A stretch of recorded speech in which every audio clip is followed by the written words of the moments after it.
Nous sommes donc le 18 septembre 1912. Il est 7 heures du matin. Ils font comme ils font tous les jours, monsieur et madame Lambert. Ils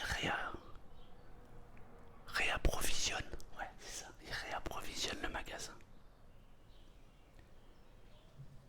Et ils posent les boîtes, les conserves, les fruits, les légumes. Tout est positionné dans le magasin pour que ça donne envie aux acheteurs d'acheter. Les rayons sont pas très grands, alors on met aussi de la marchandise en hauteur. Il est 8h30, le rideau de fer se lève. La boutique va ouvrir. Les premiers clients arrivent. Un client, deux clients, trois clients. Madame Lambert, elle n'a pas l'air très rassurée. Elle a pris la tête toute la nuit à son mari. J'ai vraiment pas envie que tu fasses ça. Je veux pas que tu le fasses. J'ai peur. Son mari la rassure. Mais t'inquiète pas, ça va bien se passer. J'ai tout prévu. Ne t'inquiète pas. Un jour, on habitera dans le sud de la France. Ça en sera terminé d'habiter ici. On aura un repos bien mérité. Mais avant, il faut qu'on s'agrandisse et qu'on gagne beaucoup d'argent. Mais Madame Lambert, elle n'est pas rassurée. Et là, il est 10 heures du matin. Une cliente entre dans le magasin et demande du sucre en poudre. Madame Lambert commence à pâlir. Vous voulez du sucre en poudre? Elle regarde son mari. Chérie, Madame veut du sucre en poudre. Monsieur Lambert a un sourire qui illumine son visage. Oui, bien sûr, je m'occupe de vous, madame. Il attrape un petit échafaudage. Une petite échelle, on va dire. Il monte dessus. Le sucre est au niveau un peu plus haut. Il regarde autour de lui. Il y a 4 clients dans le magasin. Au moment où il veut se saisir du sucre, il rate une marche, il glisse et il tombe en arrière. Et bing! Aïe, aïe, j'ai mal, ah, ah. Et il crie, et il appelle sa femme. Ah, chérie, chérie, j'ai mal. Viens m'aider, appelle quelqu'un, fais quelque chose. Madame Lambert accourt de suite voir son mari. Oh, qu'est-ce qui s'est passé? Qu'est-ce qu'il y a eu? Parmi les 4 témoins, il y a la dame au sucre qui a tout vu. Et aussi 2 hommes derrière qui ont vu monsieur Lambert tomber de son escabeau. Monsieur Lambert est par terre allongé. Il crie, il agonise. Ah, ah, ah. Nous sommes en 1912. Il n'y a pas de téléphone à cette époque dans les magasins. Très peu de personnes ont un téléphone. Alors un des clients court. Il se met à courir et il va en direction du centre. Aller taper à la porte du médecin. Il tape, il tape, il tape. Le médecin ouvre la porte. Oui, qu'est-ce qui se passe? Oh, venez vite. Il y a monsieur Lambert à l'épicerie qui a fait une mauvaise chute. Et il a l'air d'avoir très mal. Le médecin accourt. Il ausculte monsieur Lambert. Il se dit que finalement c'est pas très grave. Il n'y a pas l'air d'avoir de sang ni de contusion. Mais monsieur Lambert crie de douleur. Et ça c'est pas normal. Alors on emmène monsieur Lambert à l'hôpital.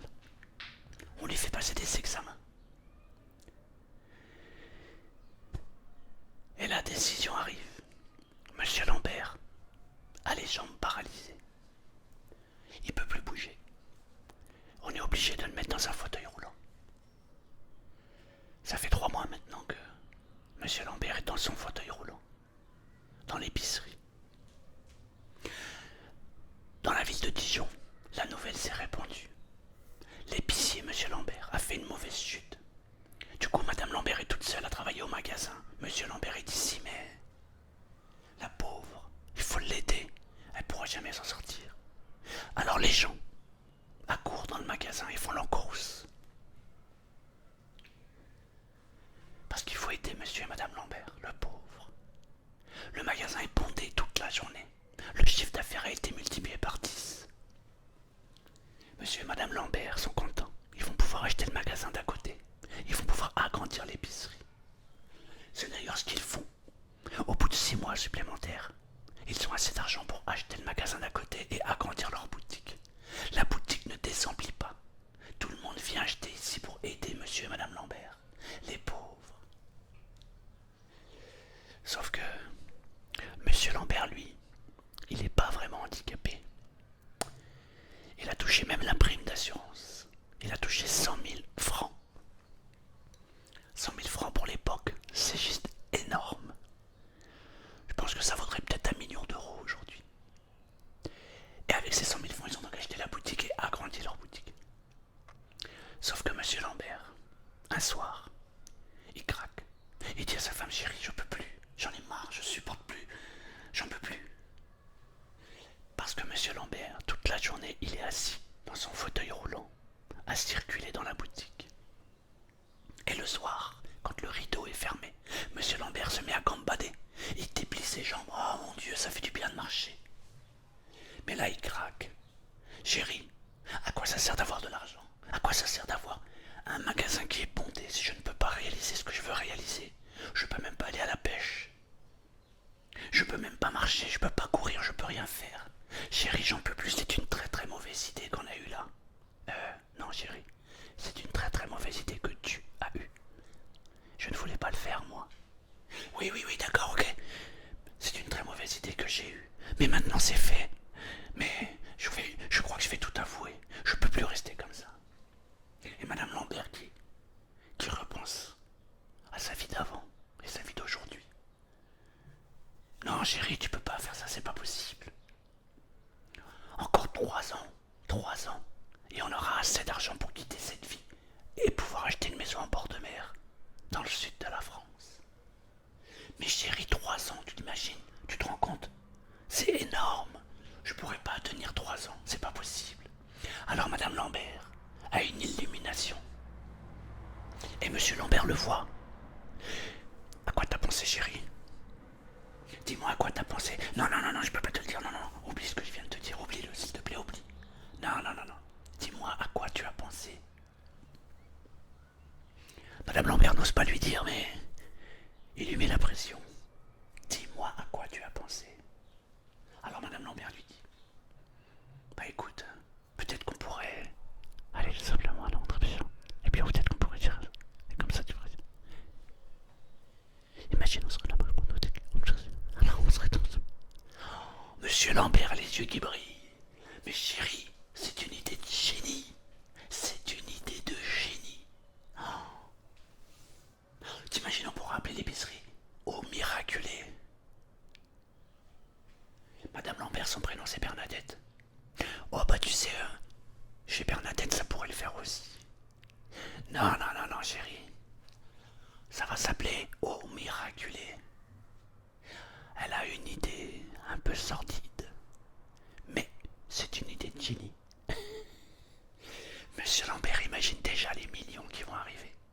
Un magasin où il y a un miraculé, ça ne peut que marcher. Alors, monsieur et madame Lambert ont fait une réservation. Ils ont pris 2 billets de train pour aller à Lourdes. Alors ils prennent le train.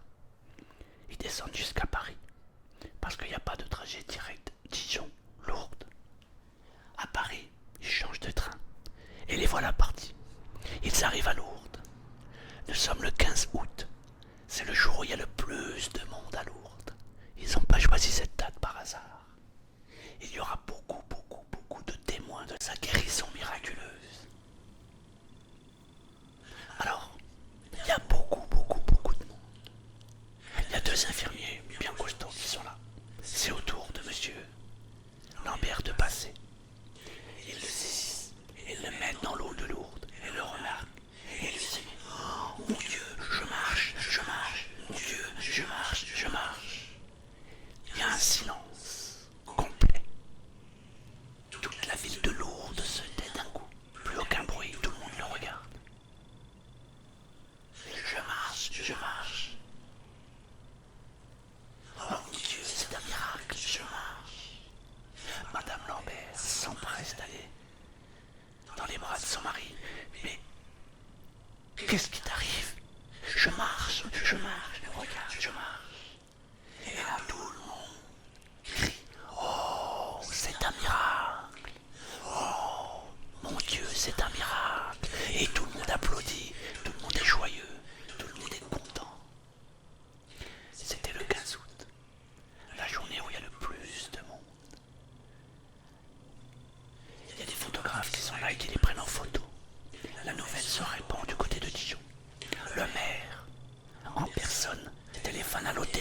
qui vous arrive.